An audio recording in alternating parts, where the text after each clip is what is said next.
help me welcome back to the show acclaimed civil rights attorney Benjamin Crump. Ben, good morning. Good morning, Rickey.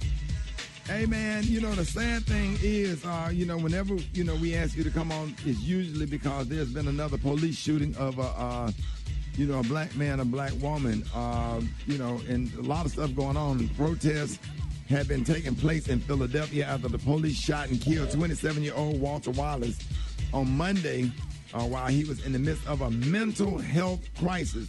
And the incident was caught on cell phone video. Tell us about, what you know about what happened leading up to the shooting. Well, in the Wallace case, Rickey, apparently his family had called several times to say that he was having a mental health crisis.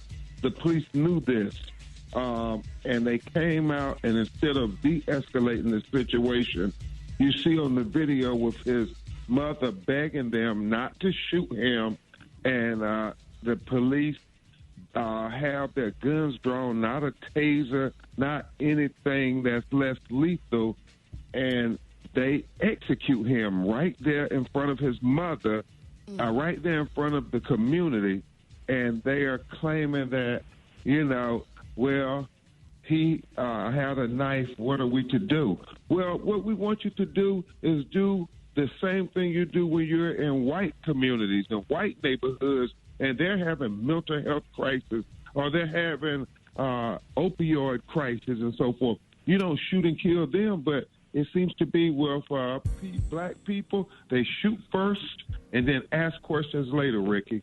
Right.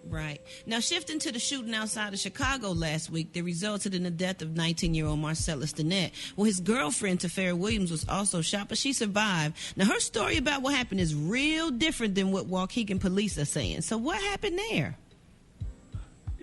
Thank you. And I'm in Chicago now. We represent Tafara Williams, this recently turned 20-year-old who was sitting in the car for a 19-year-old boyfriend, and who's the father of her 7-month-old son, Marcellis Stinnette Jr.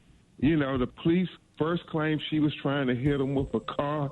We got involved and demanded the release of the video, and it went from them looking at criminal charges against her to them firing the police officer because we know there must be something on that video that will be released today after we meet with the Illinois State Police around 10:30 to see the video of what happened while they shot and killed him, while they had their hands up and their lights on in the car, and shot her 4 times, and she's in the hospital now with bullets in her stomach and in her arm, and she lived to tell, Rickey. She lived to tell, y'all.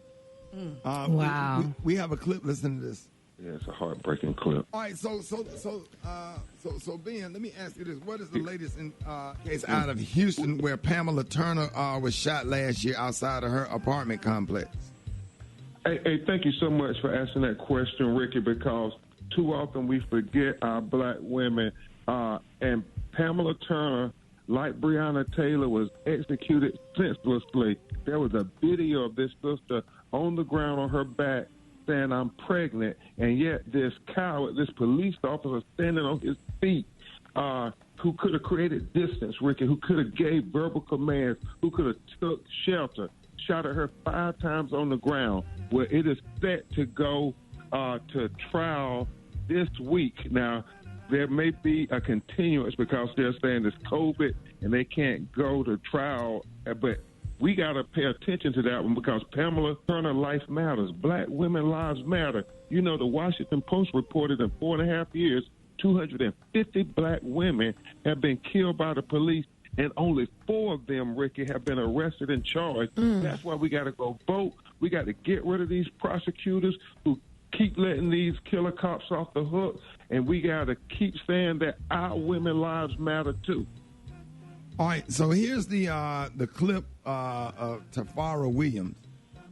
Yeah. And an officer arrived and pulled up behind my parked car. He got out the police car, so I rolled down my windows and turned on all the lights inside the car so the officer could see.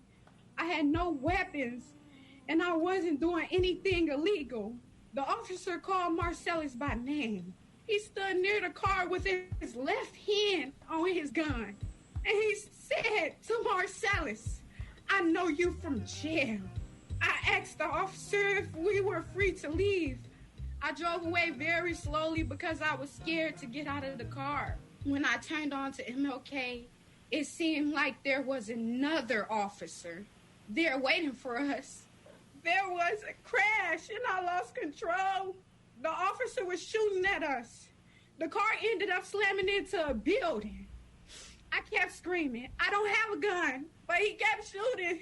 I had my hands up and I couldn't move because I had been shot. An officer dragged me away from Marcellis. I begged them to take him first. They laid Marcellis on the ground and covered him up with a blanket while he was still breathing. They wanted us to bleed out on the ground. What? Oh, I can't. And so this video is coming out today, Rickey, and I know Senator Kamala Harris spoke with Tafara Williams and offered their condolences for the loss of her baby daddy and their pledge to make sure that transparency and accountability will happen in this. But we're going to need Rickey, Smiley Nation, and everybody to pay attention to this case. They wanted to sweep it under the rug. It's in Waukegan, Illinois. They have a GoFundMe page. She now has to raise this 7-month-old by herself without his father, and she's still in the hospital now. We don't know when she will get out. She's going to need rehab, but she also going to need mental health counseling to watch the love of your life executed in front of you while you're being shot by the police with your hands up and you got the lights on in the car yelling, we don't have a gun. Jesus. And dragged him away while he was still breathing because the police wanted him to bleed out. And covered him up. Lord Jesus. Wow. Ben, let everybody know how you can be reached. At Attorney Ben Crump on Facebook and Twitter, as well as bencrump.com. She has a GoFundMe account. She has to raise this 7-month-old son by herself now without his father. And also, Rickey, she's still in the hospital. She's going to continue recovering and have extensive rehabilitation, but she's going to need mental health counseling. I mean, to watch your love of your life executed in front of you while you're begging that we got our hands up and the lights are on. I know Senator Kamala Harris called and extended their condolences for the loss of her baby's father and also pledged support for transparency and accountability. And that's why elections matter, because they have a Republican state attorney, and we got to put pressure on them to make sure they don't let this cop get away. Now, we got him fired, but it's going to be the prosecutor who has to get him prosecuted, and that's why we need Rickey, Smiley Nation, and everybody to keep focused on this and help support this young lady so she's not in this world by herself.